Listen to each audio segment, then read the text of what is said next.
Halo teman-teman YouTube, jumpa lagi di Cahaya Abadi Channel. Pada kesempatan kali ini saya akan membagikan satu tip mengenai cara pengecatan kap mesin warna silver ya teman-teman. Nah, bagi teman-teman yang pernah mengalami masalah pada proses pengecatan kap mesin warna silver, bisa teman-teman saksikan video ini sampai selesai ya. Dan jangan lupa, bagi teman-teman yang belum subscribe, silahkan subscribe ya.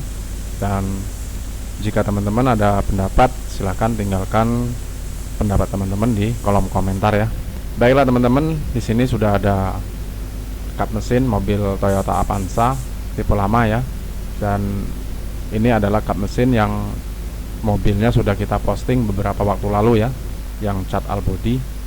Namun pengecatan pada kap mesinnya kita pisahkan ya di lain video ya, karena kita bertujuan membagikan pengalaman-pengalaman mengenai cara pengecatan kap mesin warna silver ini ya.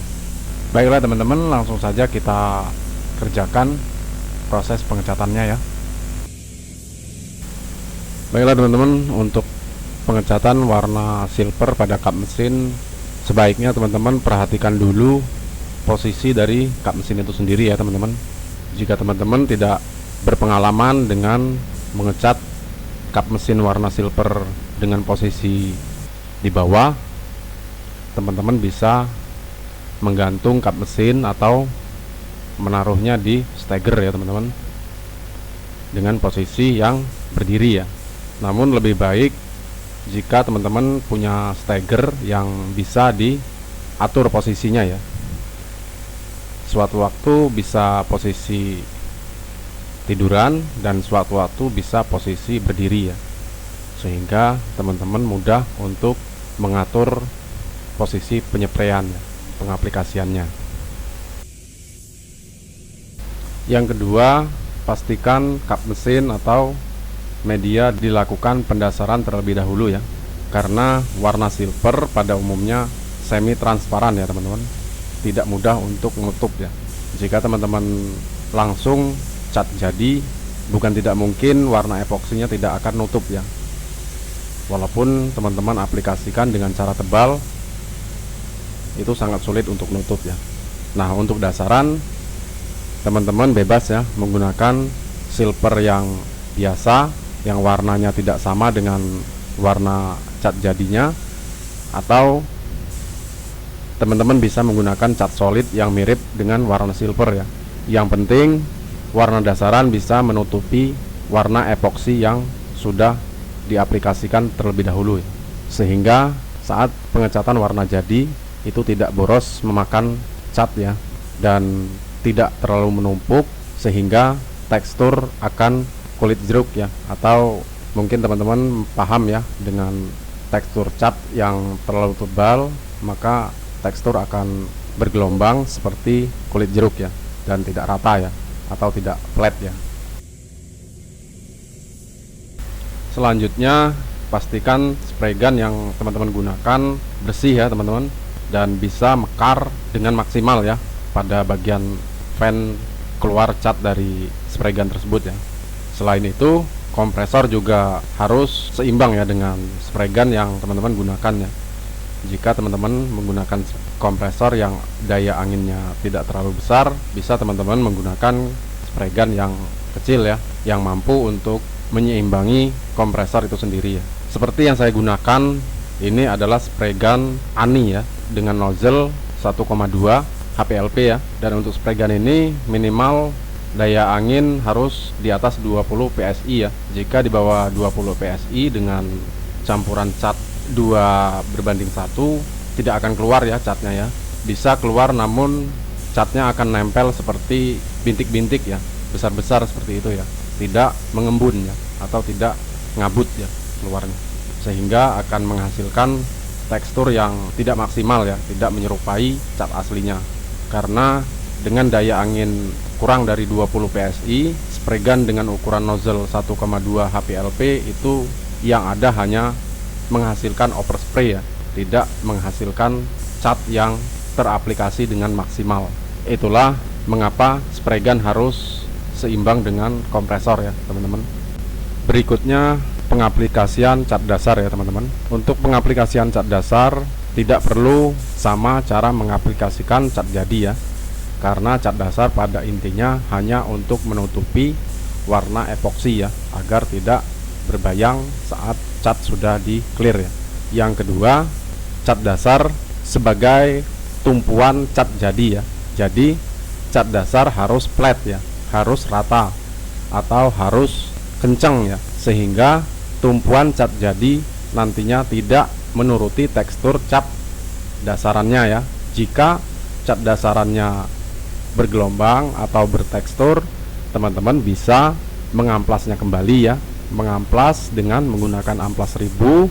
Setelah rata baru teman-teman lakukan cat jadi ya, dengan syarat cat dasarnya tidak kehabisan ya teman-teman. Jika cat dasarnya kehabisan, teman-teman harus kembali mendasarinya lagi ya, karena cat jadi pada intinya bukan untuk menutup warna belang-belang ya, karena cat jadi hanya untuk tampilan action dari warna eksterior mobil itu sendiri ya. Untuk itulah kenapa cat jadi berbeda cara pengaplikasiannya ya, apalagi warna silver. Kalau warna hitam ataupun warna yang lain-lain boleh saja teman-teman cara pengaplikasiannya disamakan dengan cat dasar ya. Tapi untuk warna silver itu tidak bisa ya teman-teman, karena warna silver sangat riskan ya, sangat rentan metaliknya tidak keluar atau catnya akan numpuk seperti meruntus ya. Kalau bahasa bengkelnya itu bintik-bintik ya, tidak rata ya, atau tidak flat ya. Nah itu sangat rentan untuk cat silver ya. Teman-teman bisa lihat sendiri bagaimana saya mendasari warna silver ini ya, pada kap mesin ini ya. Di warna dasaran saya tidak memerlukan cat tersebut apakah blorok atau tidak ya, saya tidak memerlukan hal tersebut ya. Tapi yang saya perlukan cat itu nutup ya, nutup warna epoksi, serta cat itu agak basah ya. Kenapa kita harus basah? Karena kita harus mendapatkan tekstur yang flat ya, yang rata ya, tidak meruntus itu tadi yang seperti saya sebutkan sebelumnya ya. Nah di warna dasar lapis kedua saya mulai memikirkan bagaimana pengaplikasiannya agar tidak blorok ya teman-teman. Selain overlap yang sedikit rapat dari lapis sebelumnya, serta jarak spray gun agak saya renggangkan dari media ya, dan kecepatan spray gun agak saya tambah ya. Jadi posisi cat yang menempel tidak lagi seperti lapis pertama ya, yang cenderung blorok ya, walaupun cepat nutup tapi tidak mengutamakan pada motif atau hasil dari penyemprotan itu sendiri ya, sehingga hasilnya yang pertama agak blorok, dan yang kedua kita berusaha untuk menutupi bloroknya ya. Namun kita sudah mendapatkan tekstur yang kencang ya, karena disebabkan yang pertama tadi kita sudah spray dengan cara basah ya.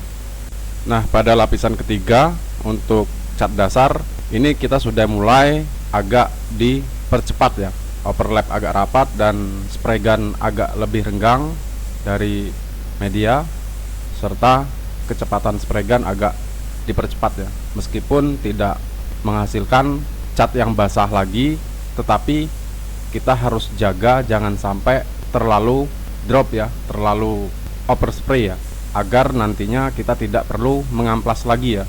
Jika kita terlalu overspray, maka kita harus amplas lagi warna dasaran, baru kita masuk warna jadi ya. Namun yang saya terapkan tidak begitu ya, saya tidak mengamplas warna dasaran lagi, langsung saya memasuki warna jadi ya, karena kita tetap menjaga metode spraynya agar tidak overspray ya, atau tidak terlalu berbintik ya catnya ya. Nah seperti yang teman-teman lihat, saat ini saya sedang mengaplikasikan cat jadi lapis kedua ya, karena kita hanya mengaplikasikan cat jadinya 3 lapis ya, dan pada lapis pertama tadi sudah kita aplikasikan. Ini adalah aplikasi lapis keduanya ya, dan kita sudah menentukan pengaplikasian untuk tampilan cat terakhir ya, atau cat paling atas ya, yang biasa disebut top coat ya. Untuk pengaplikasian cat jadi ini seperti yang teman-teman lihat, kita harus mengatur ritme ya, ritme dari spray gun, menjaga jarak dari spray gun kurang lebih berjarak 20 cm dari media ya. Dan untuk angin kita tambah ya, kurang lebih 5 PSI lagi ya, yaitu jika dasaran kita 20 PSI, aplikasi cat jadi kita tambah 5 PSI sehingga 25 PSI ya, agar hasilnya lebih maksimal ya, lebih flat, lebih metaliknya lebih terlihat seperti original, serta cat lebih rata ya.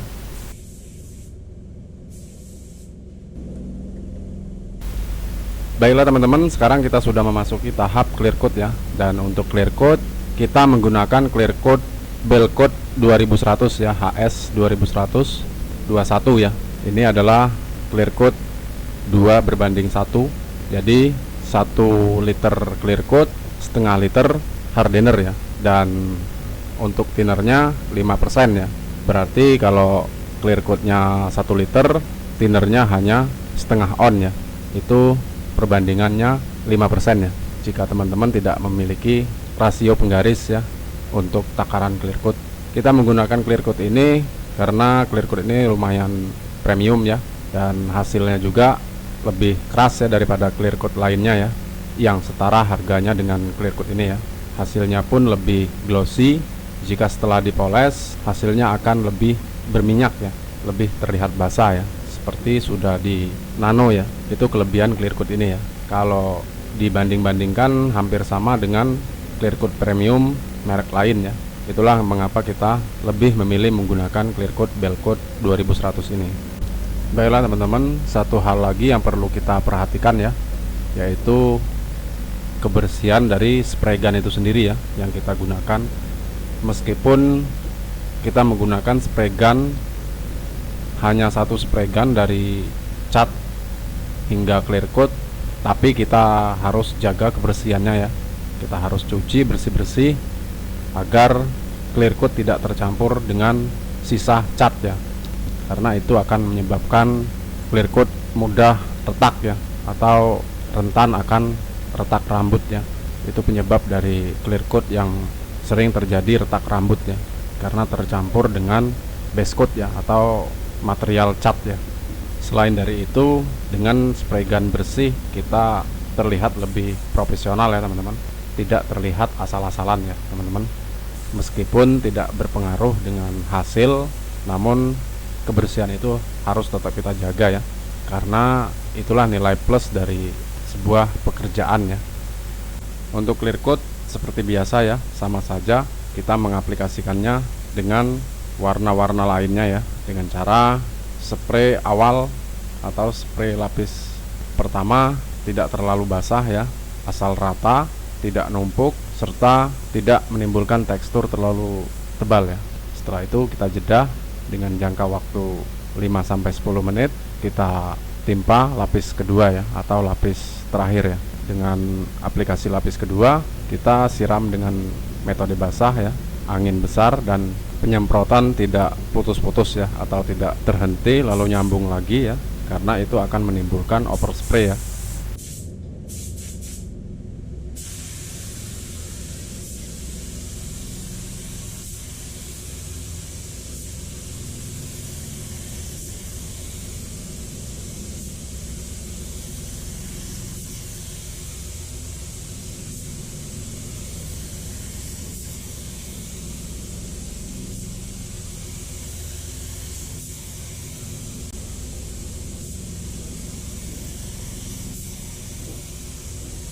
Baiklah teman-teman, sekarang pengecatan sudah selesai untuk pengecatan kap mesin warna silver ya.